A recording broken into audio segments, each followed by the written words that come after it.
नमस्कार, मैं रवीश कुमार। मणिपुर को लेकर सूत्रों के हवाले से मीडिया में खबरें आने लगी हैं। 3 महीने हो गए, 86 दिन, अब जाकर सूत्रों ने बोलना शुरू किया है। इन सूत्रों का कोई चेहरा नहीं है।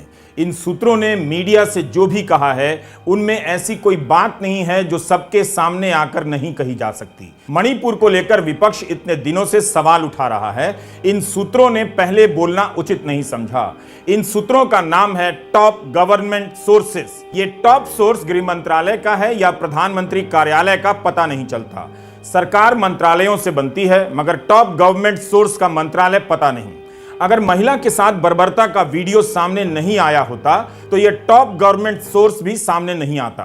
Top government source media manage करने आया है या मणिपुर की स्थिति पर जवाब देने, हमें यही समझना है। टॉप गवर्नमेंट सोर्स के हवाले से आ रही खबरों को ठीक से देखिएगा। आज सरकार ने सुप्रीम कोर्ट में हलफनामा दिया है, उसके बारे में भी बात करेंगे। बहुत कुछ सूत्रों के हवाले से मीडिया में आ भी गया है, इसलिए पहले इस सूत्र की बात कर लेते हैं जिसका नाम है टॉप गवर्नमेंट सोर्स। 27 जुलाई को प्राइवेट समाचार एजेंसी ANI ने ट्वीट किया कि केंद्र ने कुकी और मैतेई समुदाय के सदस्यों से कई दौर की बातचीत की है। दोनों समुदायों से 6 दौर की बातचीत हो चुकी है। Top government source. आपको याद होगा कि 29 मई को अमित शाह मणिपुर गए थे। तब केंद्र सरकार ने राज्यपाल की अध्यक्षता में एक शांति वार्ता कमेटी बनाई। इस कमेटी की घोषणा के बाद से खबरें आने लग गईं कि जिन लोगों को सदस्य बनाया गया वे इससे अलग होने लगे। दोनों समुदाय के लोगों ने इसका बहिष्कार कर दिया। अब आप देखिए, टॉप गवर्नमेंट सोर्स से जो खबर आई है उससे पता नहीं चलता कि जिन सदस्यों ने बहिष्कार कर दिया उसके बाद उनकी जगह पर कौन से दूसरे सदस्य लाए गए हैं। क्या केंद्र की बनाई हुई शांति वार्ता कमेटी की भूमिका अब खत्म हो चुकी है? क्या कोई नई कमेटी बनी है? टॉप गवर्नमेंट सोर्स ने ऐसी कोई जानकारी नहीं दी है कि राज्यपाल की कमेटी अब क्या कर रही है। क्या बातचीत की इस प्रक्रिया में राज्यपाल और मुख्यमंत्री को शामिल किया गया है या अलग कर दिया गया है? टॉप गवर्नमेंट सोर्स इस बारे में कुछ नहीं बताता है। गवर्नमेंट सूत्रों ने यह भी कहा है कि प्रधानमंत्री हालात पर नजर रख रहे हैं।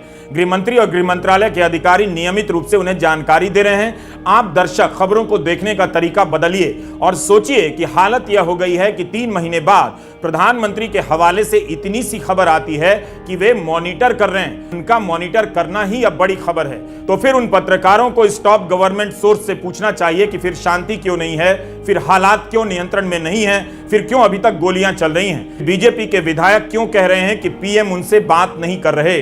टॉप गवर्नमेंट सूत्रों ने जो खबर दी है और जो ANI ने छापी है उसमें तो मणिपुर के मुख्यमंत्री का नाम एक बार भी नहीं आया। तो आप इन खबरों से यह भी नहीं जानते कि मुख्यमंत्री और राज्यपाल से कौन संपर्क में है और उनकी क्या भूमिका है। प्रधानमंत्री एक दिन में 3-3 बार मणिपुर पर रिपोर्ट ले रहे हैं, फिर उन्हें संसद में जवाब देने से क्या समस्या है? क्या इस दौरान उन्हें कभी नहीं लगा कि मणिपुर का दौरा करना चाहिए? उनसे मांग की गई कि वे शांति की अपील करें, फिर अपील क्यों नहीं की गई? उनसे पहले RSS के मोहन भागवत ने शांति की अपील कर दी।